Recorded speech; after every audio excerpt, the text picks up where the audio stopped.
Саламатсыздар ма оқушылар, сіздермен бірге Айнұр апай. Бүгінгі видеода 8-ші сынып геометрия пәнінің 8-ші тоқсандағы БЖБ-ның бірінші нұсқа есептерін қарастыратын боламыз.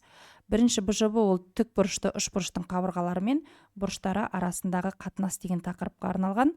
Және бұл нұсқада 4 тапсырма бар. Әрқайсысын жеке-жеке қарастырайық. Сонымен бірінші тапсырмамыз Д бұрышы тік болатын АБД тік бұрышты үшбұрышы берілген қабырғалары мен бұрыштарының қатынастары арқылы сәйкестікті анықтаңыз деген. Берілген тікбұрышты үшбұрыштың Д бұрышы тік деп айтылған, сондықтан мына бұрышты Д деп белгілеп қоямыз, және қалған екі төбесін А және Б деп белгілейміз. Сонда бізде міне А, Б, Д деген тікбұрышты үшбұрыш шықты. Енді тікбұрышты үшбұрышта қабырғаларының атаулары бар. А-ды дегеніміз ол катет, Б-ді ол да катет, ал АБ ол гипотенуза. Енді осы қабырғаларға байланысты қатынастар бар. Және оларды косинус, синус, тангенс және котангенс деп өттік. Қараңыздар, синус пен косинусты табу үшін катеттің гипотенузаға қатынас алынады. Гипотенуза деп қояйын. Ал тангенс пен котангенсті табу үшін ол жерде катеттің катетке қатынас алынады. Осыны естеріңізге сақтап алуларыңыз керек. Енді оның ішінде косинус пен котангенс, міне косинус к әрпінен басталады, солай ма? Дәл сол сияқты котангенс ол да к әрпінен басталады. Енді осы жерде тікбұрышты үшбұрыштың қабырғалары мен бұрыштары арасындағы қатынастарды қалай оңай еске сақтау керек, сол туралы сіздерге мәлімет берейін. Ол үшін мен сіздерге 2К әдісін ұсынамын. 2К әдісі дегеніміз не? Мысал үшін қараңыздар, жаңа айттық, косинус дегеніміз К әрпінен басталады дедік. Яғни мына бірінші К осы косинус. Бұрыштың косинусын табу үшін катетті гипотенузаға бөлеміз дедік. Бірақ бізде катет екі түрлі бар. Мысал үшін А бұрышы деп қарастыратын болсақ, А бұрышына қарсы жатқан катет бар. Және А бұрышына, мынау міне қарсы жатқан катет бар.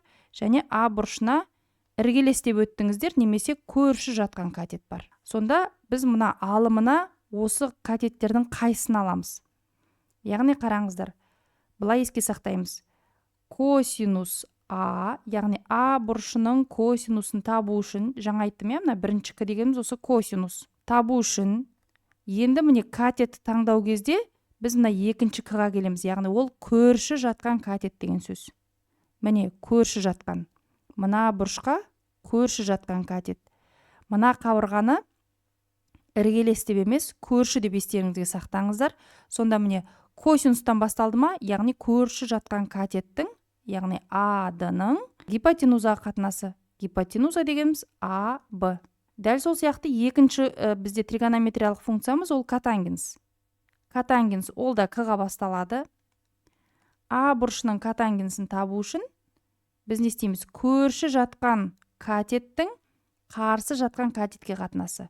Өйткені міне котангенс пен тангенсте біз айтқанбыз, катеттің катетке қатынасы дедік. Яғни көрші жатқан катеттің А-дының қарсы жатқан катетке Б-дыға қатынасы. Косинус пен котангенсті жазып алсақ, синус пен тангенс осыларға қарама-қарсы. А бұрышының синусы дегеніміз ол қарсы жатқан, жаңа жерде біз көрші жатқанды алып едік қой, енді қарсы жатқанды аламыз. Б-дының қарсы жатқан катеттің гипотенуза қатынасы, яғни А-Б-ға қатынасы. Ал тангенс дегеніміз ол мына котангенске кері бола салады, яғни Б-дының А-дыға қатынасы, немесе қарсы жатқан катеттің көрші жатқан катетке қатынасы деп естеріңізге сақтасаңыздар болады. Біз қазір А бұрышының синус, косинус, тангенс, котангенстерін жазып шықтық. Енді дәл сол сияқты мына Б бұрышының да қатынастарын жазайық. Мысал үшін ол бірінші косинустан бастайық, косинус Б бұрышы дегеніміз не?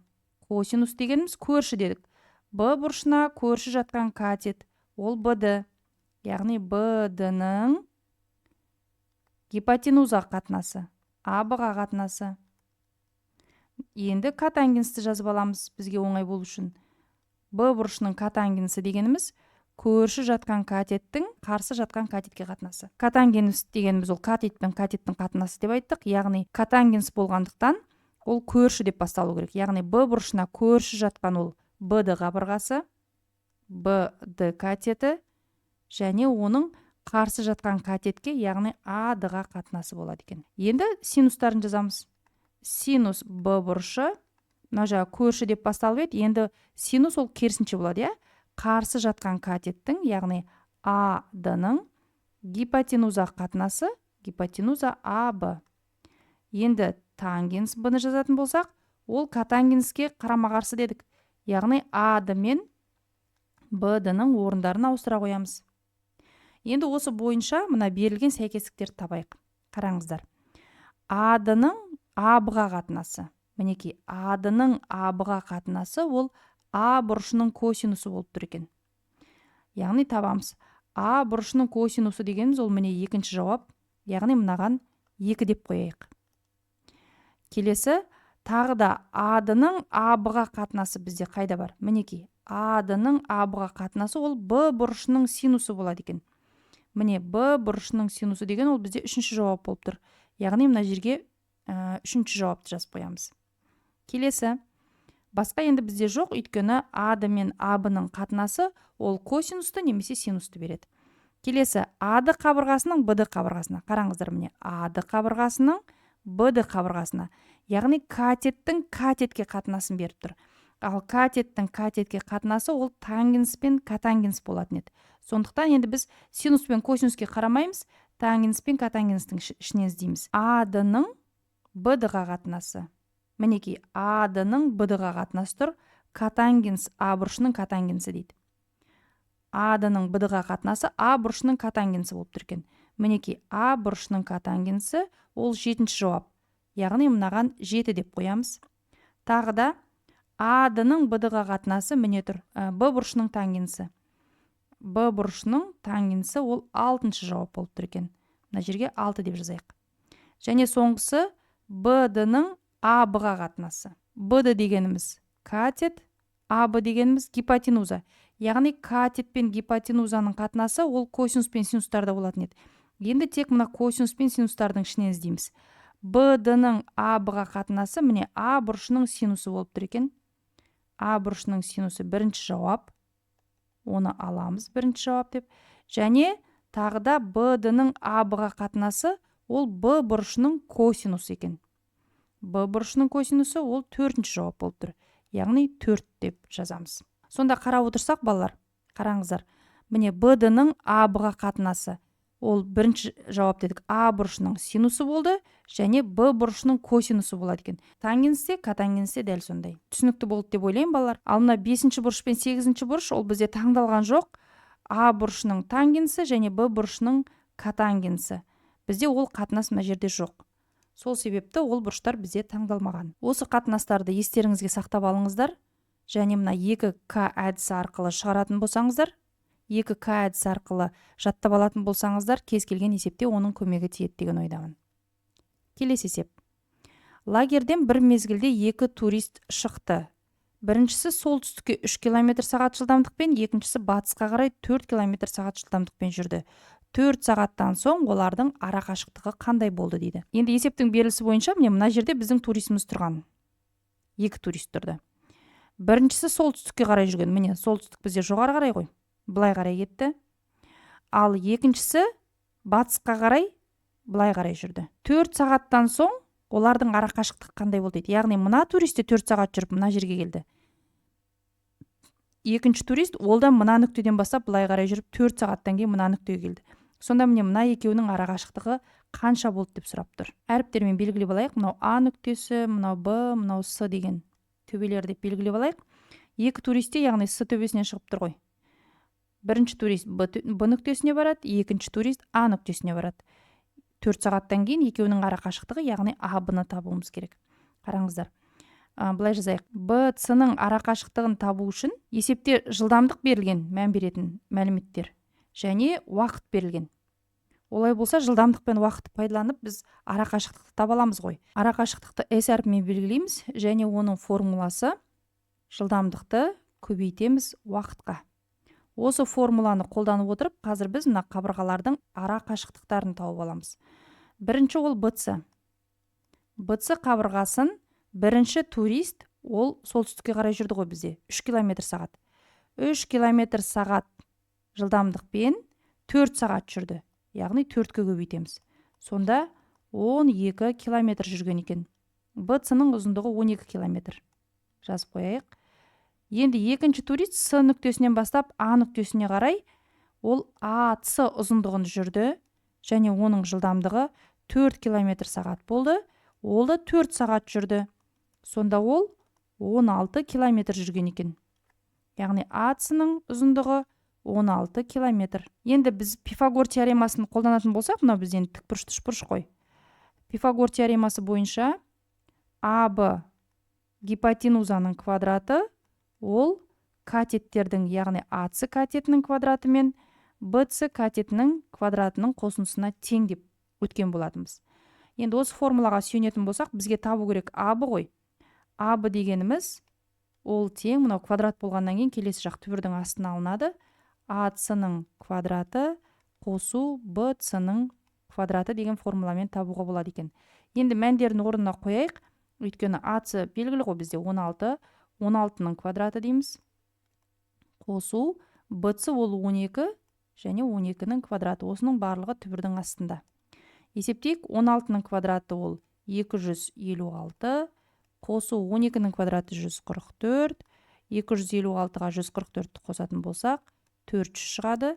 Түбірдің астынан 400 дегеніміз 20 болып шығады екен.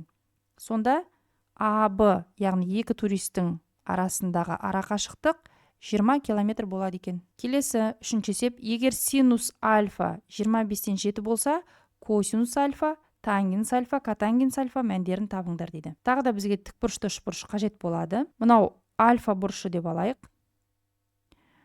Және оның қатынасы берілген. Осы альфа бұрышының синусы дейді. Синус дегеніміз қарсы жатқан катеттің гипотенузаға қатынасы деп өткен болатынбыз. Яғни міне тұр. Қарсы жатқан катет 7 болып тұр, яғни мына жерге 7 деп қоямыз. Оның гипотенузаға қатынасы 25, гипотенуза мына қабырға болғандықтан оған 25 деп жазып қоямыз. Синус альфа 25-тен 7 болып тұр. Екі қабырғасы белгілі болатын болса, Пифагор теоремасы бойынша мына екінші катетті тауып алуға болады. Ол үшін 25-тің квадраты ол тең, мынаны x деп белгілеп қоятын болсақ, x-тің квадраты қосу 7-нің квадраты болады. Енді осы жерден x табайық. X квадрат ол дегеніміз 25-тің квадраты азайту 7-нің квадраты болады. Сонда x тең, түбірдің астында 25-тің квадраты дегеніміз 625. Одан азайтамыз 49-ды. Сонда x тең, түбірдің астында 576-ға тең. Ал 576 дегеніміз ол 24-тің квадраты, сонда x тең 24 болады екен. Мына қабырғамыз 24 болды. Енді бізге қажетті косинус альфаны табамыз. Косинус альфа дегеніміз к әрпінен басталып тұр, яғни мына альфа бұрышының көрші жатқан катетінің, яғни 24-тің гипотенузаға 25-ке қатынасы. Одан кейін тангенс альфа. Тангенс альфа дегеніміз альфа бұрышына қарсы жатқан катеттің, яғни 7-нің көрші жатқан катетке, яғни 24-ке қатынасы болады. Және соңғысы котангенс. Котангенс альфа дегеніміз ол к әрпінен басталып тұр, яғни көрші жатқан катеттің 24-тің қарсы жатқан катетке қатынасы. Келесі төртінші есеп, К нүктесінен қарағанда жер бетімен 60 градус бұрыш жасап көрінетін биіктігі 35 түбір астында 3 метр болатын тік мұнара бар. К нүктесінен мұнараның жер бетіндегі нүктесіне дейінгі және оның ең биік нүктесіне дейінгі қашықтықтарды табыңдар дейді. Мынау біздің тік мұнара болсын. Және К нүктесінен, мынау К нүктесі, осы жерден мына мұнараға қараған кезде жермен осы қараған аралықтың бұрышы 60 градус болады екен. Және мұнара, ол мынау деп айттық, мына жерде А нүктесі және Б деп белгілеп қоятын болсақ, онда міне АБ деген ол бізде мұнара болса, оның биіктігі 35 түбір астында 3 метр екен. Енді бізге табу керек К нүктесінен мұнараның жер бетіндегі нүктесі дейді. Мұнараның жер бетіндегі нүктесі ол Б. Осы екі аралықты табу керек. Және оның ең биік нүктесі дейді. Мұнараның ең биік нүктесі А нүктесі. Міне К-дан А-ға дейінгі арақашықтықты табуымыз керек. Олай болса жазып қояйық. Бізге табу керек К Б-ны және А К-ны табу керек. Енді А, К, Б үшбұрышын алатын болсақ, үшбұрыштардың ішкі бұрыштарының қосындысы 180 градусқа тең деген теорема бойынша А бұрышын тауып алуға болады. Ол үшін 180 градустан бізге белгілі бұрыштардың қосындысын алып тастаймыз. Ол 60 градус және 90 градус. 60-қа 90-ды қоссақ 150, 180-нен 150-ді азайтсақ 30 градус болады екен. А бұрышына 30 градус деп жазып қоямыз. Енді 30 градусқа қарсы жатқан катет, ол гипотенузаның жартысына тең деген теорема бар. Мына КБ қабырғасын X деп алатын болсақ, онда мына АК гипотенуза 2X болады. Өйткені АК-ның жартысы болу керек КБ дегеніміз. АК 2X, оның жартысы X. Енді біз Пифагор теоремасын қолдану арқылы осы қабырғаларды тапсақ болады. Олай болса, гипотенузаның квадраты 2X-тің квадраты деп аламыз оны. Ол тең 2 катеттің квадраттарының қосындысына. Олай болса, бір катетіміз X, X-тің квадраты дейміз. Қосу екінші катет 35 түбір астында 3 және оның квадраты деп аламыз. Енді осы жерден X-терді табайық.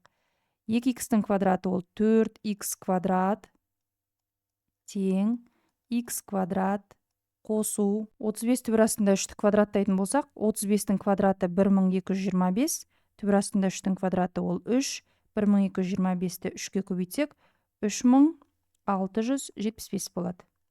Енді мына X квадратты 4X квадрат жаққа қарай өткізетін болсақ, 4X квадраттан 1X квадратты азайтамыз, сонда 3X квадрат қалады, ол тең 3675. Осы жерден X квадратты табатын болсақ, 3675-ті 3-ке бөлеміз, 1225 шығады. 1225 дегеніміз ол 35-тің квадраты, олай болса X тең 35-ке. X дегеніміз ол КБ қабырғасы болды, олай болса КБ 35 метрге тең екен. Ал АК қабырғасы болса ол 2X, яғни X-ті 2-ке көбейтеміз. 35-ті 2-ке көбейтсек 70 метр болады екен. Балалар, осымен бүгінгі қарастыратын есептеріміз аяқталды. Есептердің шығарылу жолы түсінікті болса, видеоға лайк басып, каналға тіркеліп және қоңыраушаны басуды ұмытпаңыздар. Сонымен қатар осы видеоны достарыңызға да жіберіңіздер. Ал мен сіздермен келесі видеоға дейін қоштасамын. Сау саламатта болыңыздар. Сіздермен бірге болған Айнұр апай, оңай математика каналы.